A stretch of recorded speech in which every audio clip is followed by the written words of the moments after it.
Einstein, where'd you go now, boy?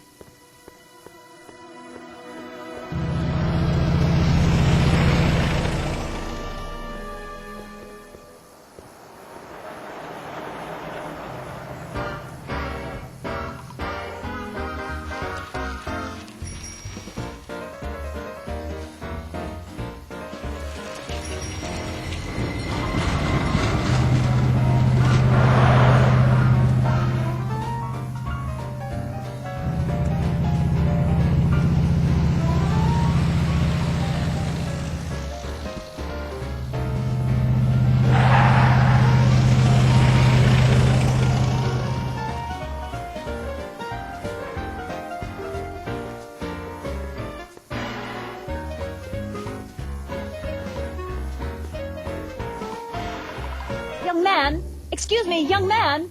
Who, me? You're the only man in the street, and I'm looking for a man-in-the-street reaction. Naturally, you know about the explosion that destroyed this illegal gin establishment. I read about it, yeah. What's your opinion of Carl Sagan, the stranger who single-handedly did what the law has been unable to do for 10 long years, namely, rid Hill Valley of the scourge of liquor?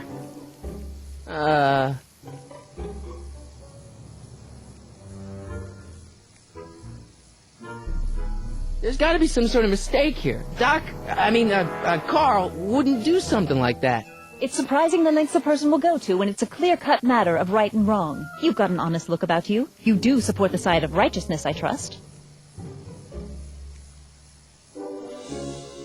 How'd Doc get himself into... Doc? Doc is his nickname. I'm good friends with Carl. You are? Really? Oh, but I need an unbiased opinion for my story. Pretend you don't know him. How would you feel about his heroic act of destruction? You can mark me down as a supporter. The young man said, flashing a boyish yet virile grin. Hill Valley needs more upstanding youths like yourself. Do you have a message for the vicious gangsters who still roam these streets, no doubt plotting to corrupt our citizens with another den of booze, sin, and debauchery?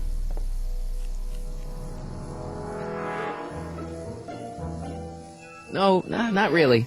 That's the spirit. Destroy them with indifference. If we refuse to patronize their establishments and glorify their wicked exploits, they'll soon be exposed for the pathetic wretches they are. May I get your name? Yeah, it's... Michael Corleone. Thank you for sharing your candid opinions, Mr. Corleone. Edna Strickland, Hill Valley Herald.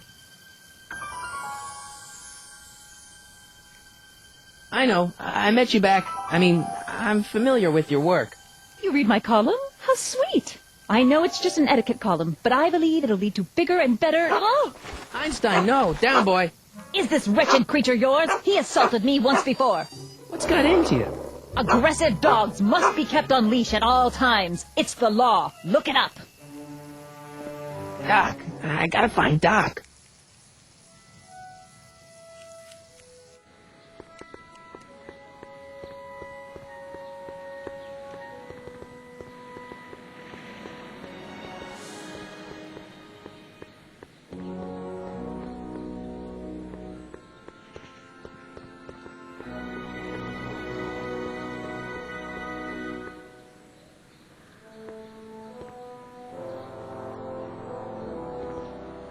Doc! Marty! Doc! What are you doing here? You sent for me, Doc. I did? When? May 14th, 1986. 1980? The automatic retrieval system. Of course. I'd almost forgotten about that. So what's our plan for getting you out of here? Plan? We don't need a plan. We don't. Not in the slightest. The police picked me up for that speakeasy fire a couple of weeks ago, but the DA hasn't got a case. They're releasing me tomorrow morning. So basically, I traveled 50 years into the past to deliver your car? Sorry about that, but it's so wonderful to see you. We have a lot of catching up to do. Yeah, you might want to hold off on that, Doc. Great Scott!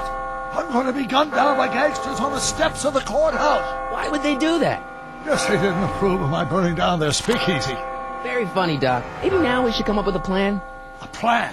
Right. But what?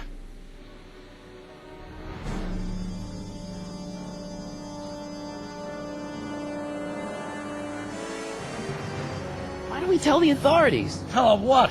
That my friend from the future has proof that I'll be murdered tomorrow? They'd ship us both off to the loony bin.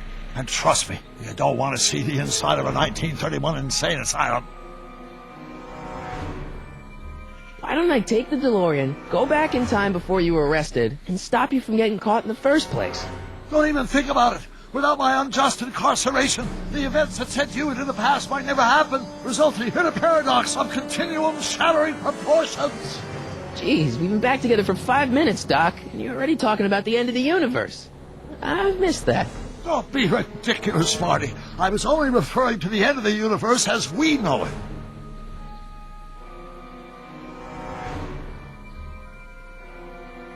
Well, I suppose I could just get some dynamite and break out of jail. No, that's far too dangerous. Not just to me, but to random innocent people in the past. The repercussions could be... That's it! What's it? My rocket-powered drill. You have a rocket-powered drill? Not yet. I haven't built it yet. You've lost me, Doc. Listen, a few months ago, my 17-year-old self sent in a patent application for a rocket-powered drill. I abandoned the project after I never heard back from the patent office, but the prototype should be nearly complete. Great, I'll just run back to your lab and... No, I said nearly complete. You'll need me to help you finish it. How the hell am I supposed to sneak a half-finished rocket-powered drill into your cell? Not me. 1931 me. Wait a minute, Doc. You want me to convince your 1931 self to build a rocket-powered drill to break you out of jail? Precisely.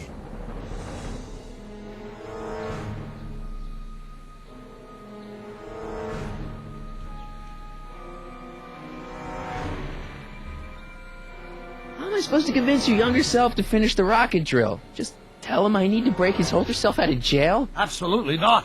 Whatever you do, you can't tell my younger self anything about time travel. I won't come up with the inspiration for the flux capacitor for another 24 years. Then what am I supposed to... Just be your charming self. From what I remember, I'm a pretty easygoing kid, so enlisting me in a scientific adventure should be a piece of cake. Okay, let's say I go along with this crazy idea. Where can I find you? I mean, the other you. How should I know? It was over 50 years ago.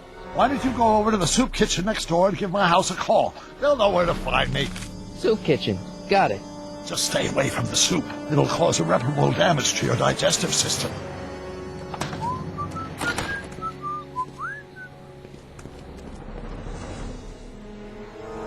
I guess I better get started. Don't worry, Doc. I'll get you out of here in no time. I'm not worried.